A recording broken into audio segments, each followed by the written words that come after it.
It was the coldest winter for 45 years. Villages in the English countryside were cut off by the snow, and the Thames froze over. One day in January, the Glasgow to London train arrived at Euston 24 hours late.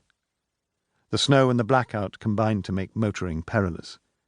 Road accidents doubled, and people told jokes about how it was more risky to drive an Austin 7 along Piccadilly at night than to take a tank across the Siegfried line. Then, when the spring came, it was glorious.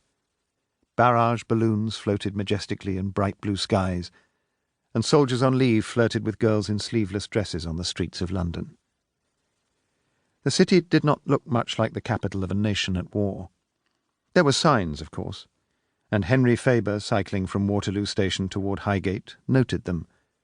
Piles of sandbags outside important public buildings, Anderson shelters in suburban gardens, propaganda posters about evacuation and air raid precautions.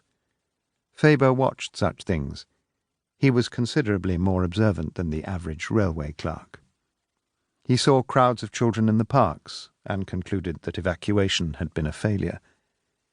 He marked the number of motor cars on the road, despite petrol rationing, and he read about the new models announced by the motor manufacturers. He knew the significance of night shift workers pouring into factories where only months previously there had been hardly enough work for the day shift. Most of all, he monitored the movement of troops around Britain's railway network. All the paperwork passed through his office. One could learn a lot from that paperwork. Today, for example, he had rubber-stamped a batch of forms which led him to believe that a new expeditionary force was being gathered. He was fairly sure that it would have a complement of about 100,000 men, and that it was for Finland. There were signs, yes, but there was something jokey about it all.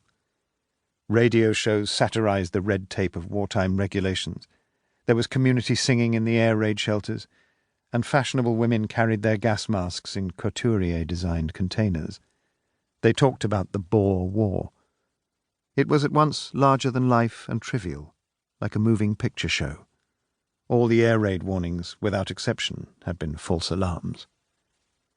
Faber had a different point of view, but then he was a different kind of person. He steered his cycle into Archway Road and leaned forward a little to take the uphill slope, his long legs pumping as tirelessly as the pistons of a railway engine. He was very fit for his age, which was 39, although he lied about it. He lied about most things, as a safety precaution. He began to perspire as he climbed the hill into Highgate. The building in which he lived was one of the highest in London, which was why he chose to live there. It was a Victorian brick house at one end of a terrace of 6. The houses were high, narrow, and dark, like the minds of the men for whom they had been built. Each had 3 stories plus a basement with a servants' entrance. The English middle class of the 19th century insisted on a servants' entrance, even if they had no servants. Faber was a cynic about the English. Number 6 had been owned by Mr. Harold Garden, of Garden's Tea and Coffee, a small company which went broke in the slump. Having lived by the principle that insolvency is a mortal sin, the bankrupt Mr. Garden had no option but to die.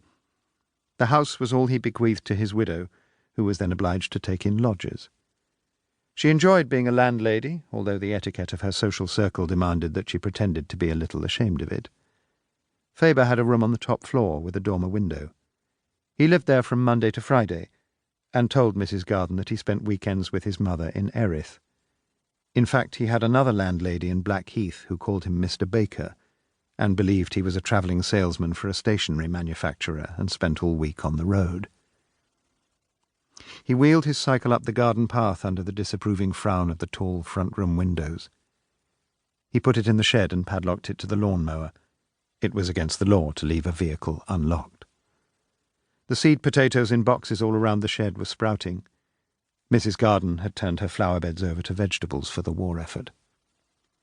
Faber entered the house, hung his hat on the hall stand, washed his hands, and went in to tea.